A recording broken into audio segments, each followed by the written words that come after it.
alayhi wasallam. Whatever the book says and whatever the Quran says, it's real, it's the truth. We have to follow, we can't question it.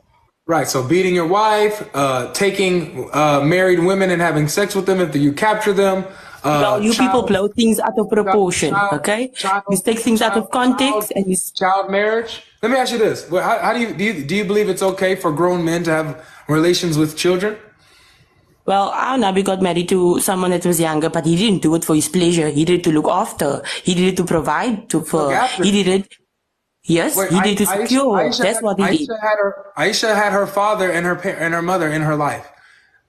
They were already taking care of her. Brother, why Rebecca is 3. Hold on. So the question was... They like keep it on the part of beating. Nishat, the question was simple. Are you okay? Do you think it's good, it's okay, for grown men to have relations with kids? Whatever states in our Quran, and our Quran states that, then I'm 100% behind it. Man, you know, that was in our Prophet's time. Okay, no problem. So guys, this is a very interesting predicament that we have here. We have someone where these moral arguments, they're not going to work with a person like this, because whatever Allah says in the Quran goes. Child marriage, beating, adultery, whatever he says in the Quran. What about the Bible, Rebecca? The Bible, yes, it's going to the Bible. She makes a perfect candidate. Sorry, she makes a perfect candidate for ISIS. So ISIS would be very happy to recruit her, and she would fully submit to them. But regardless, the idea that you're saying that it's because he was taking care of her, pedophilia is permissible. So under whatever circumstances... Deuteronomy 22... Please, just 1 second. You're making a clause for pedophilia to exist. This is what you're doing. As long as you admit that Islam is creating certain circumstances where women are subjugated and subdued and beaten, children can be violated. We just want honesty here. That's all what we want. We want you guys to say those things and stop lying to the West. In Deuteronomy 22, let me just say this. 28, let me just say this, and I'll mute up. Which promote the purpose. Okay, listen. As soon as you address what did you hear? As soon as we address what we're saying, we'll go wherever you want. I made that promise to the other guy. We'll go to the tree, not even the tree, the mountain. He's saying, "Oh, why you're picking up these leaves?" You know what? To you, it's a leaf. To me, it's a mountain. So whatever to you is versus what it is to me, they are different. So as long as you admit it, then we can move on to whatever topic you want. But first, we need a full admission. Mm-hmm. Can I say something about the verse? No, not yet. Or about the hadith? Not yet, Kelly. Go for it, Kali. We're almost at the edge where with Nishat here. So Nishat, so you do here admit that in Islam it does pave the way for pedophilia and give allowance for this for it to... No. Like I said, that was in our Prophet's time. We are not talking about now. We're speaking about books and revelations. We're speaking about things like that. We are not saying that it's okay. So it's changed. She has kids. It was okay once, it's not okay now. According to you, you're saying it was okay back then, but pedophilia was wrong. It's wrong now, but it was okay back then. Yeah. Is that correct, Nishat? Nishat?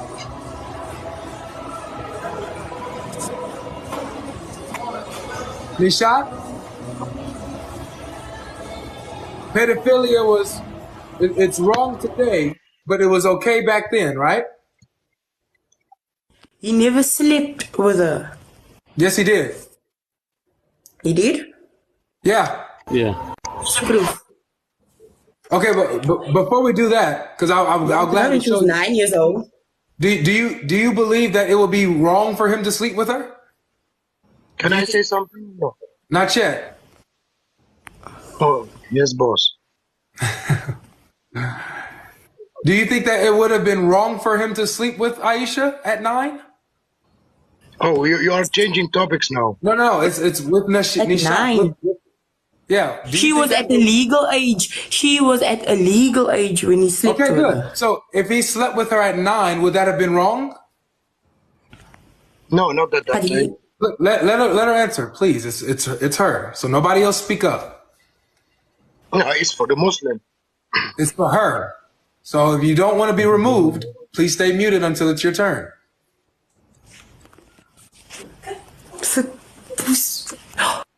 Nishat, do you believe that it would have been wrong if he slept with her at 9 instead of a legal age? Don't question anything. Nishat. Where was that stated that he's when she was 9 years old? I'm not saying that it was. I'm asking that would he have been wrong? But our Quran never said that. I'm just asking. We can't question something. No, you can't ask something like that was never written. Okay. Would he have been wrong if he slept with her at 9? Yes or no? Okay. So listen to me. Did he? Was she 9 years old? Did it happen at the age when she was 9 years old? It happened when she was at the legal age. She was at the legal age, and that is when they sleep together, and there's nothing wrong. Okay, But so would the he have been Nabi, wrong? Would he have been wrong if he slept with her at 9? Yes or no? we can't answer a question. It would be wrong, but it never happened. Beautiful. Thank you. That's all I needed. All right. Now let's It never happened. Okay. All right. I can tell you the hadith off heart. وَبَنَا فِيَ وَأَنَا فِي تِسْعَةٍ. And he mounted me when I was 9 years old. This is Aisha says it herself. Don't be lying. How long was a child from 9 at that time? How big? Say that again. Say that again. How big was a child of 9? Hey, she can be as obese as possible, and she can be as scrawny as possible. It's irrelevant. The reason we're talking about 54 or plus minus 2 years now consummating a physical relationship with at 9 years old, whether she's obese, 200 pounds, or 150 pounds, or just a 50 pounds. This is a distraction. This is a distraction. Right, that's not the same. Right, hold on. Let me finish here. Like, this is a whole distraction. All Just let them continue to expose themselves. Go ahead, Avery. So Nishat, are you paying attention here? You see the screen? I am. All right, so this is Sahih al-Bukhari, so it's authentic. Sahih al-Bukhari, 5133, and there's plenty of these. Watch. It says, narrated Aisha, that the Prophet married her when she was 6 years old, and he consummated his marriage with her when she was 9 years old. And then she remained with him for 9 years, i.e. till his death. So when did he sleep with her? When she was 9. And you said he would be wrong to sleep with her at 9, which is the good thing to say.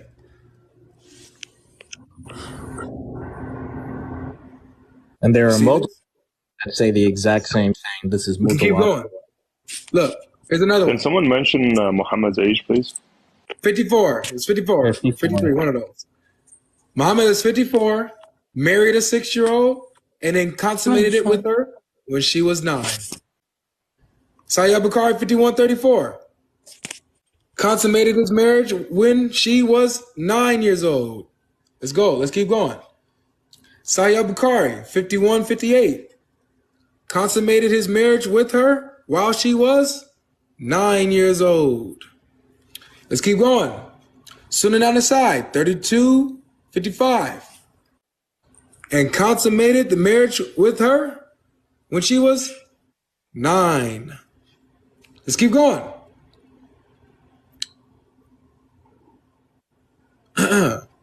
See here. Sunan Abu Dawud 2121. He had intercourse with me. This is Aisha talking.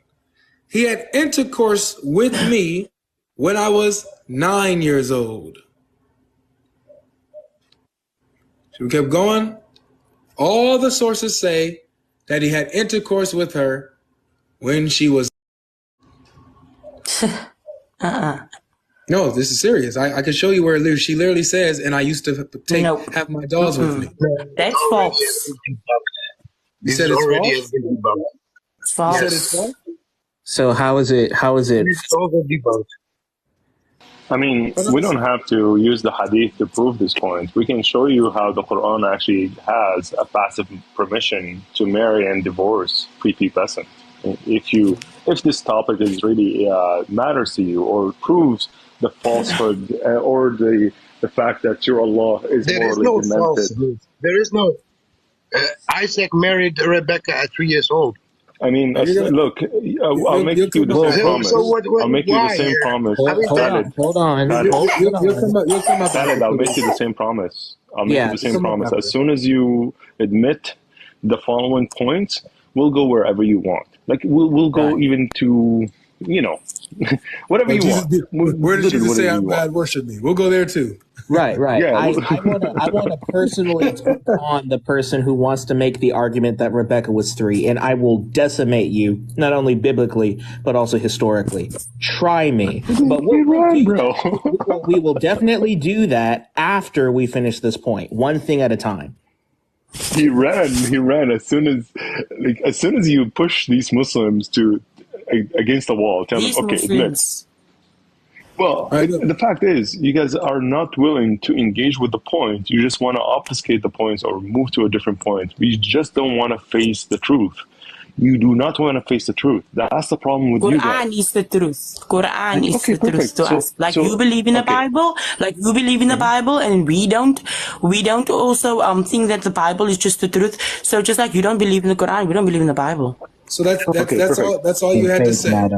Let's establish this really quick though, Paul, before we go there, because this is going to be a nice little ride. But before let's make sure we need her admission before we go into this and waste our time with it. So Nishat, just as you said, it would be wrong for the Prophet to have intercourse with Aisha when she was 9. So you're saying that what he did was wrong, was evil here.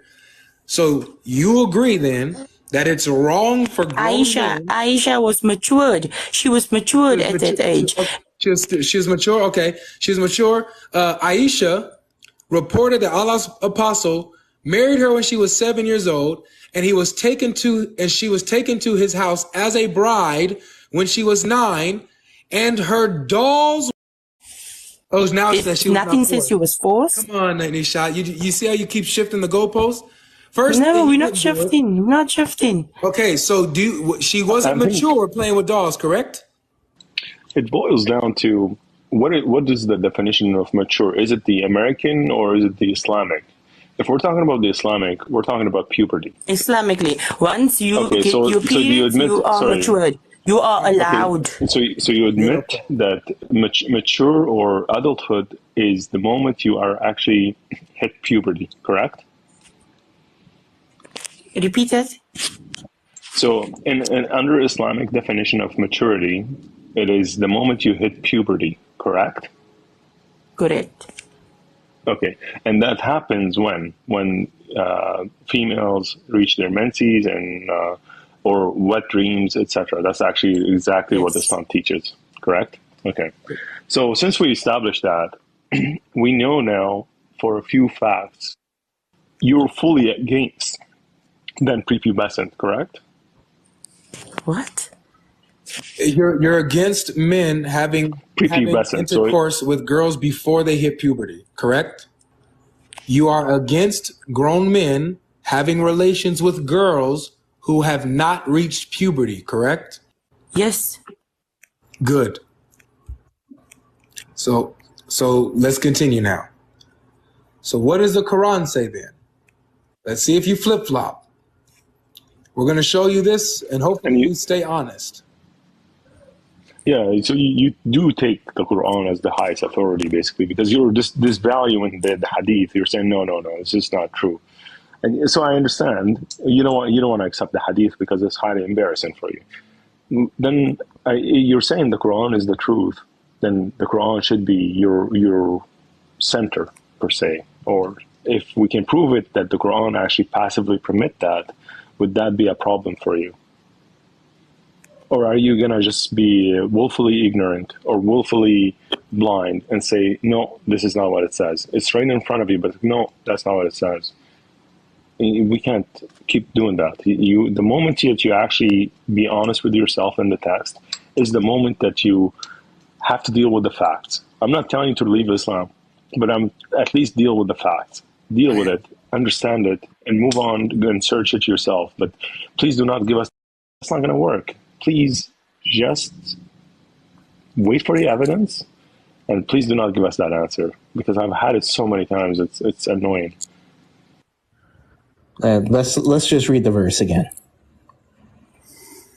All right, so we've already established that it's wrong, according to Nishat, for men to have sexual relations with children before they hit puberty, before they reach puberty.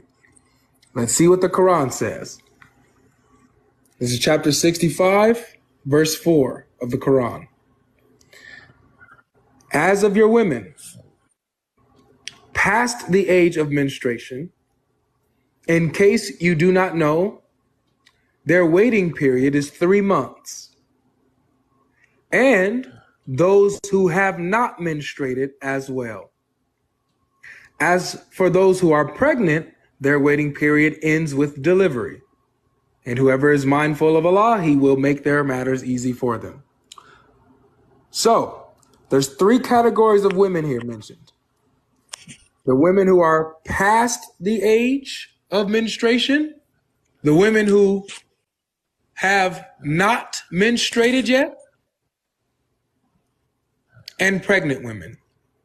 Our focus is on category number 2, the ones who have not menstruated yet, the prepubescent girls. They have not menstruated. The Quran is saying that you can divorce these women, these girls, you can marry them, divorce them, and they have a waiting period. And the fact that they have a waiting period at the moment of divorce means that their husbands slept with them. How do we know this? Because in chapter 33 of the Quran, verse 49, he says this: O you who have believed, when you marry believing women and then divorce them before you have touched them, i.e. consummated the marriage, then there is not for you any waiting period to count concerning them. So provide for them and give them a gracious release. So when you're getting divorced and you have not touched her, you haven't slept with her, then she does not have a waiting period. She only has a waiting period. Back to 65:4. The girls who have not menstruated yet, who are being divorced, the girls who have not hit puberty yet, have a waiting period, meaning that their husbands slept with them. So this is what the Quran teaches. And if you want, we can show the scholars and stuff like this. Matter of fact, let's just skip the BS and just go straight to, so you know this isn't us coming up with this stuff. Wow, I was already here. Look at that. This is Ibn Kathir. He says, breaking this down, right? The Iddah, the waiting period, for those in menopause and for those who do not have their menstruation. For those who have not had it, right? He says, Allah the Exalted, it's a little blurry. Allah the Exalted clarifies the waiting period of the women in menopause, the one who's too old to menstruate. And that is the one whose menstruation has stopped. Why? Due to her older age. Her iddah, or waiting period, is 3 months instead of the 3 monthly cycles for those who menstruate, which is based on chapter 2, verse 228. The same for the young who have not reached the years of menstruation. Their iddah is 3 months, just like those in menopause. This is the meaning of his saying, and for those who have no courses. Talking about the young who have not reached the years of menstruation. So your Quran teaches that men can marry, sleep with, and divorce girls who have not reached puberty yet. And you said this was wrong, right, Nishat? I guess Ibn Kathir has the wrong understanding, huh? Hasme? You can't talk now right now, Paul? Nishat, no, are you there? I can talk if you would like, but since you're handling this point, the point is that it's not something that if we have misinterpreted this verse, then we should see contrary evidence in history. In other words, if this is a complete misunderstanding of the Christians towards this text or the scholars or whatever, then we should have stopped perhaps, let's say when the TV turned into color TV. You know what I mean? So like this is a good indicator.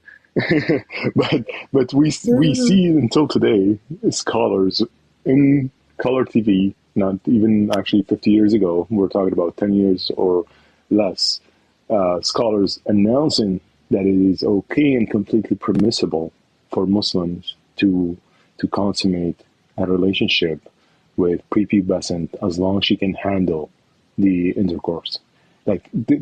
So this proves not our understanding from the outside and reading your sources. It affirms it 100%, and it shows that you guys are actually do permit such acts. This is something that is well known in Middle East, well known in the Islamic world. This is 100% true till today. So there's no argument here. Oh, back in the days. Well, if it's back in the days, those scholars would have said, "Oh, this is only for back in the days. Stop doing that. This is pedophilia." No. We have live discussions right now, and this is how I got into this. I was trying to figure out if this is just we're in the West fighting pedophilia, but apparently you Muslims overseas, the curse that I have is I actually can read the Arabic, discuss it wide in the open. Like you guys are literally discussing whether you can have intercourse or not with prepubescents on like blogs and websites. And then my jaw dropped, and this is where I dug more into it, and to my surprise, it's all over. You guys permit it. Nishat, are you there? I'm here. So you see how this is taught even in your Quran? So for me, with all those arguments, I believe in the Quran. So whatever the Quran says is law. No questions, no buts. What Quran says is law. We follow Quran like you follow the Bible. That we think some of them is BS. And you have kids. And so you're okay with pedophilia? Where the kids come here? Don't bring my kids in here. We're speaking about this. I follow the Quran. I follow the law of Allah and our Nabi Muhammad sallallahu alaihi wasallam. What he says is law. We know if, no buts. Bas. Do you have a daughter? That's what it is. Do you have a daughter? Do you have a daughter? Not yet. Oh, then you speak when you have a daughter. I'm asking if you have a daughter. That's none of your business whether I have a daughter or not. Okay. We're speaking about Quran. We're speaking about Quran. What Quran says is law. I have we don't go against our Quran. We don't go against Quran. You are going on the internet and getting this stuff. Zero, just hang on because you had nothing to say now. We are going against what the Quran says. You are taking things from the internet. Give me... Nishat, you don't have to become offensive. You don't got to do all that.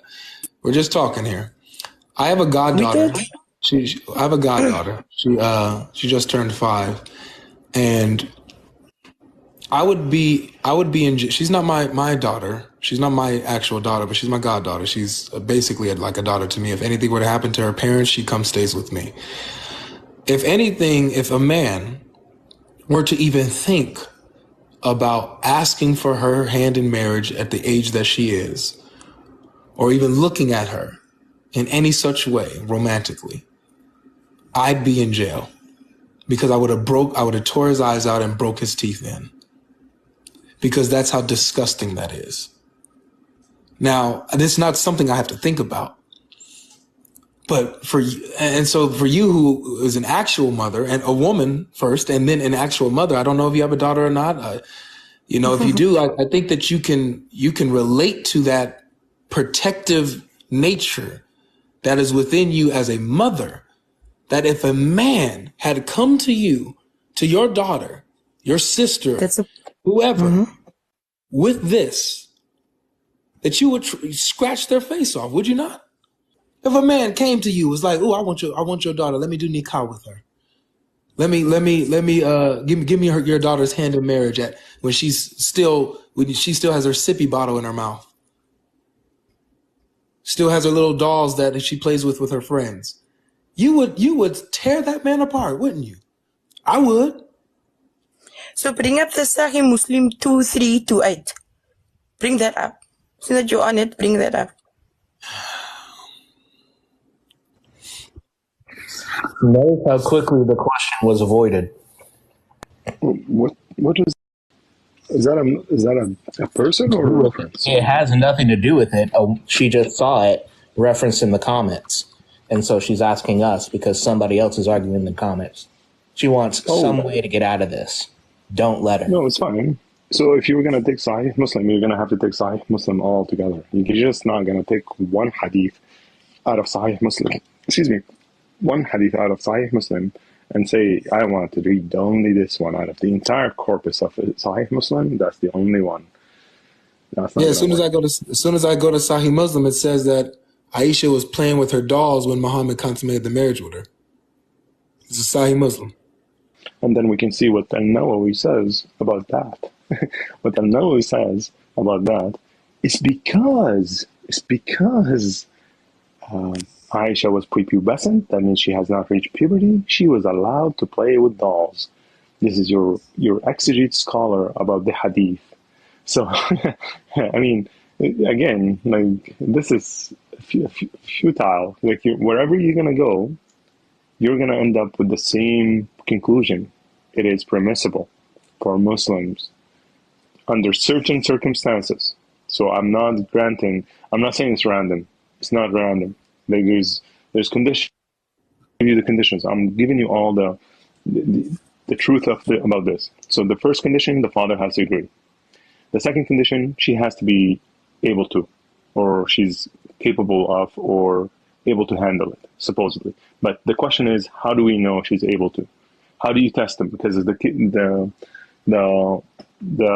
ruling of the jurisprudence or the jurist says that you have to test them first. How do you test them? Well, we know from other sects, like the Shia, they test them by actually trying them. So, is that what the Sunni says, but they don't want to say it out loud? I haven't got an answer for that yet.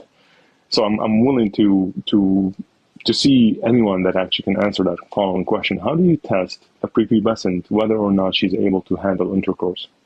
I'm curious. Like, what's sick?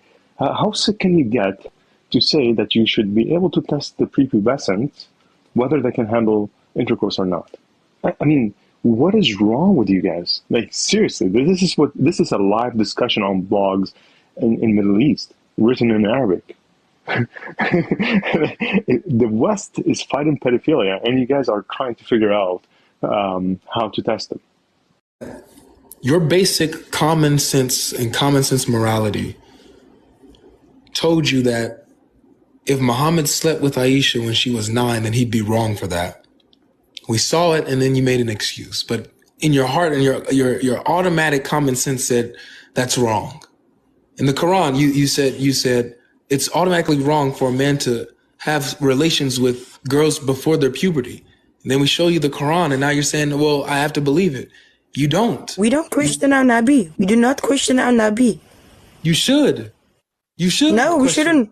Why don't you question your prophets and your falsehoods? I do. Guess what? You know you don't. No, you don't. Make mistakes. When David makes mistakes, when Abraham makes mistakes, we clearly call it out. We don't make excuses for it. We don't just blindly accept it. But guess who we can't call out? Guess who we can't call out? The standard of morality. Our Lord and Savior Jesus Christ, who we can't point to him and say, you are in sin. We can't point to him and say, you were wrong for this, Lord Christ. We can't morally judge him because he's the standard. There's nothing we can point to because he meets every criteria while everyone else falls, including especially Muhammad. He even asked the question, to the Jews who wanted to accuse him. He said, which one of you accuses me of sin? The answer is no one, because he was perfect. He was perfect. There was no sin nor any deceit found in his mouth. He was tried and tested by every Jewish and Roman law because he was brought before the high priest and before Pilate. No one could say anything about him. No deceit was found in his mouth. No sin. He is perfect. So we look at our prophets and we see that they sinned. We point out their sin. We notice that they sinned. However, we also look to the one to whom the prophets pointed to. That is Jesus Christ the righteous. And he was the one whom they looked to for their salvation, the Messiah to come. And now, Nishat, the Messiah is here. Nishat. Yeah, Nishat. My apologies. The Messiah is here. He has his arms open wide for you. He says, you don't have to be in this religion that allows. He says, come to me, all who are weary and heavy laden, and I will give you rest. We've seen how quickly and how far you've been struggling with this passage. I know you're tired. I'm tired. Just seeing you run through this. But Jesus opens his arms and he says, come to me and I will give you rest. You don't have to wrestle this far with Christianity. You don't. So please, whether you simply say, well, I just have to believe it, or you leave Islam, I want at the end of the day, you believe what you believe and I believe what I believe, right? So all I can tell you before I leave this live, because this is going to go ongoing situation, all I can tell you is that I believe in the Quran. I believe in the last messenger is a Nabi. All I can tell you is La ilaha illallah Muhammadur Rasulullah. Bye. May the Lord open your heart one day, Nishat. Yeah. May the Lord reveal himself to you.